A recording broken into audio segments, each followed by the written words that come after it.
This channel does not promote any violent, harmful, or illegal activities. All content provided by this channel is meant for an educational purpose only. একজন তৃণমূল নেতাই কি পরিকল্পনা করে আরেক তৃণমূল নেতাকে খুন করলেন?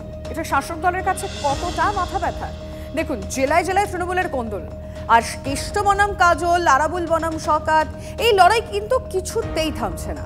তৃণমূল কি সক্রিয় হবে এবার? তৃণমূল যদি ঝগড়া না করে তাহলে তৃণমূলকে হাঁটাবার ক্ষমতা কারও নেই। আমি আপনাদের বলে গেলাম, আমি যেন আমার কানে না আসে যে তৃণমূল কংগ্রেসের ফাইটের জন্য কোনো কোম্পানির গেট বন্ধ হচ্ছে বা কোনো স্ট্রাইক হচ্ছে।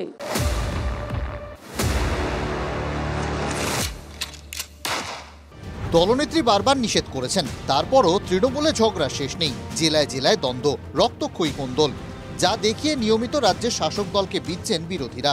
যেমন গত বছর পঞ্চায়েত ভোটের আগে বিজেপির রাজ্য সভাপতি তৃণমূলকে ঠুকে বলেছিলেন, তৃণমূল কংগ্রেস এবার সব থেকে বেশি নিজেদের মধ্যেই মারামারি করবে। তৃণমূল কংগ্রেসেরই এক গ্রুপের নেতা আর এক গ্রুপের হাতে খুন হবে, আমি আগেই বলে দিলাম। অন্তর্দ্বন্দ্বের তালিকায় সবার ওপরে বীরভূমের অনুব্রত বনাম কাজল শেখ। কেষ্ট কাজলের কোন্দল বহুদিনের, এর মধ্যেই আবার 2 বছরের বেশি সময় জেলা ছাড়া ছিলেন অনুব্রত। সেই সুযোগে বীরভূম তৃণমূল কাজলময়, আবার কেষ্ট ফিরেছেন জেলায়। দুই নেতার সখ্য এখন সর্বজনবিদিত। কাজল গোড়া থেকেই আক্রমণাত্মক, কখনো সরাসরি কখনো ঘুরিয়ে নিশানা করেছেন কেষ্টকে।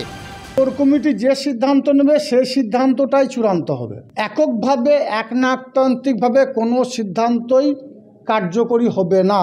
দীর্ঘ 2 বছর 2023-এ নির্বাচন করেছি বীরভূম জেলায়, একটাও বোমাবাজি হয়নি, কাটাকাটি হয়নি, খুনোখুনি হয়নি।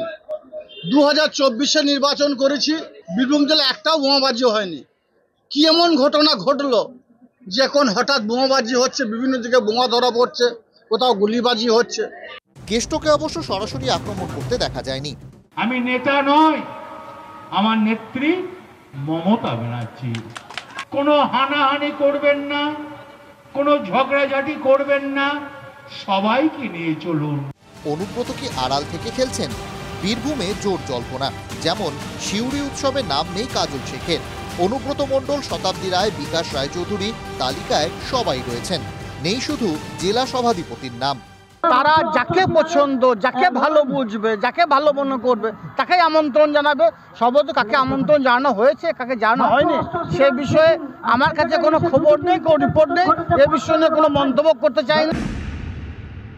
বীরভূমের মতোই তেতে দক্ষিণ 24 পরগনার ভাঙড়ের মাটি।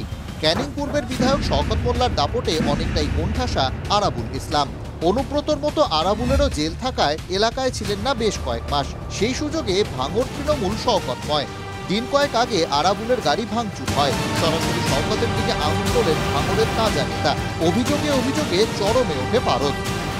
তারা আমার গাড়িটা ভেঙে খবরের শিরোনামে আসতে চাইছে শওকত মোল্লা। তাই আমি বলি যে ক্যানিংকে শেষ করে ভাঙড়ে তৃণমূল কংগ্রেসটা শেষ করার জন্যে যথেষ্টভাবে শওকত মোল্লা কাজ চালিয়ে যাচ্ছে। আরাবুল কোনো পার্টির কোনো পদে কোনো জায়গাতে নেই, ফলে এখানে আমার গোষ্ঠীটা আসছে কী করে?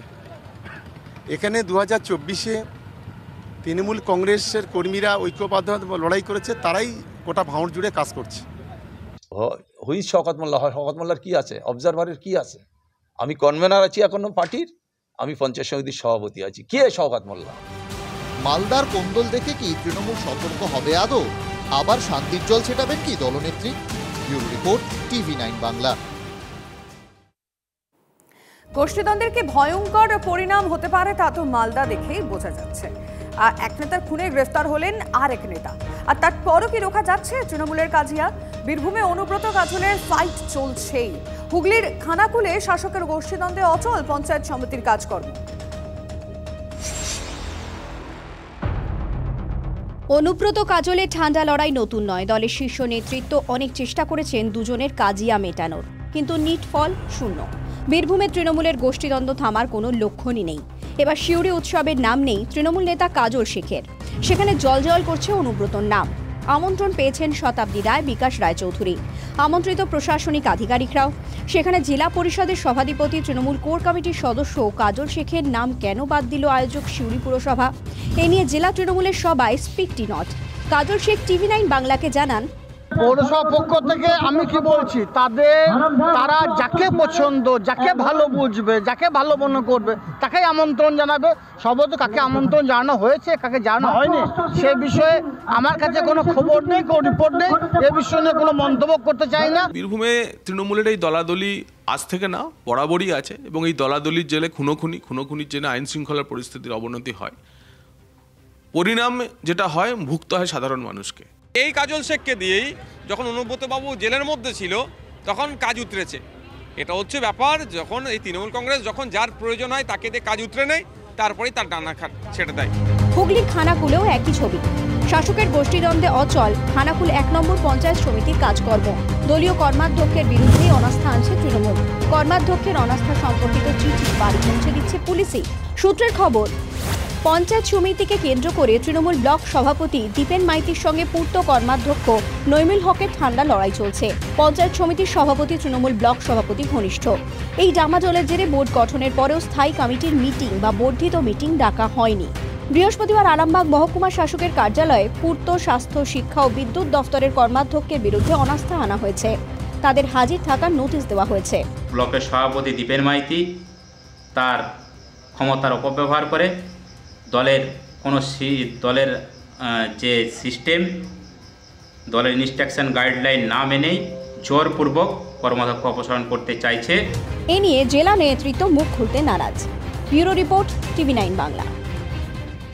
কলকাতায় এলেন, এমএলএ হস্টেলেও গেলেন, কিন্তু তোলাবাজি মামলায় সেখান থেকে কিছুটা দূরে শেক্সপিয়ার সরণি থানায় হাজিরা দিলেন না বিধায়ক নিখিল রঞ্জন দে। 21শে জানুয়ারি ফের তলব করা হয়েছে বিজেপি বিধায়ককে। পুলিশ সূত্রের খবর, 20 তারিখ পর্যন্ত সময় চাওয়ায় 21শে জানুয়ারি আসতে বলা হয়েছে। আর এই নিয়ে বিধায়ককে তৃতীয়বার তলব করলো শেক্সপিয়ার থানা। আর এরই মধ্যে বিধায়ক আবাসে যাতায়াত নিয়ে বেশ কিছু করার সিদ্ধান্ত নিয়েছে বিধানসভা কর্তৃপক্ষ।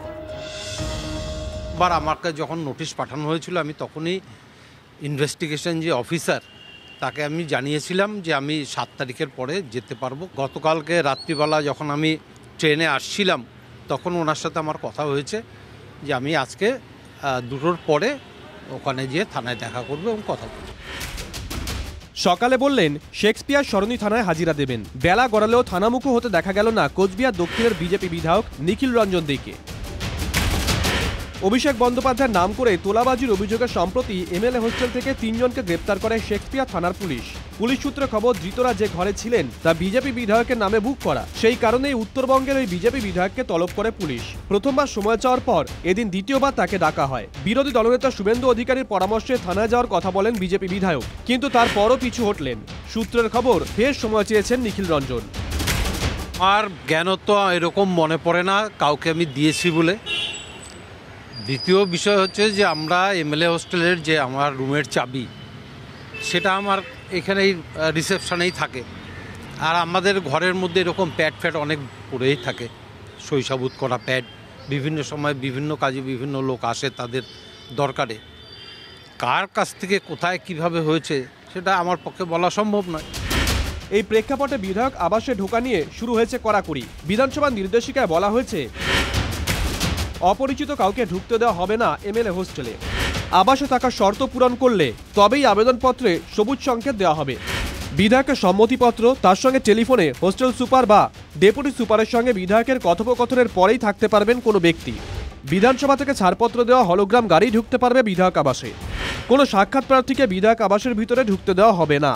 বিধায়ক আবাসে যে বিধায়কদের নাম করে ঘর বুক করে তোলাবাজির যে অভিযোগ সামনে এসেছিল, তারপর এক্ষেত্রে কঠোর পদক্ষেপের পথেই হাঁটছেন বিধানসভা কর্তৃপক্ষ, সেটা স্পষ্ট হয়েছে।